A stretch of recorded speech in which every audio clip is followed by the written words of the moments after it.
Tunapenda kutoa taarifa ya ufafanuzi kuhusiana na matukio matatu yaliyojitokeza katika nyakati tofauti tofauti kwa muda huu mfupi, ambao la kwanza ni tukio la kupatikana kwa Jordan Kibiki ambaye ni padri wa kanisa Katoliki jimbo la Mafinga, ambaye aliripotiwa kuwa ametekwa na watu wasiojulikana. Baada ya kupokea taarifa hiyo, jeshi la polisi lilifanya uchunguzi wa kina na hatimaye tulifanikiwa kumpata padri huyu akiwa eneo la Mbalizi mkoani Mbeya, na kwamba hakuwa ametekwa ila alitoa taarifa za uongo kwa kutumia mtandao wa kijamii ambao ni WhatsApp, na alitoa taarifa hiyo akidai kuwa ametekwa na kupelekwa Mbeya kwa kutumia gari aina ya Toyota Alphard ambayo hakulitaja namba, lenye rangi nyeusi, na kwamba mmoja kati ya watu waliomteka mmoja kati yao alikuwa na bastola.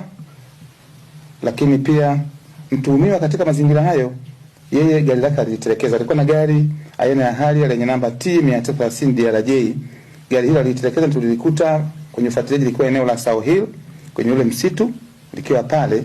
Lakini pia taarifa rasmi ni kwamba baada ya kuwa ametelekeza gari lake hilo, alipanda basi kuelekea Mbeya na kwamba hakuwa ametekwa. Kwa hiyo padri huyu alisababisha taharuki kubwa kwa uongozi wa kanisa, lakini pia amesababisha taharuki kubwa kwa waumini, lakini pia familia yake, lakini na Watanzania kwa ujumla, kwamba watu wanatekwa na wanapelekwa usiojulikana. Lakini sasa taarifa kama hii ni mbaya na inasikitisha sana kwa maana ya familia ya Tanzania na jamii ya Tanzania.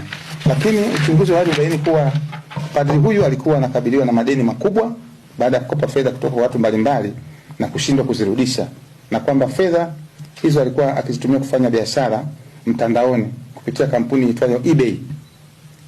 Kwa hiyo tunakamilisha upelelezi wa shauri hili na tutamfikisha mahakamani kujibu tuhuma hii ya kutoa taarifa ya uongo na kusababisha taharuki kwa watu kupitia mtandao.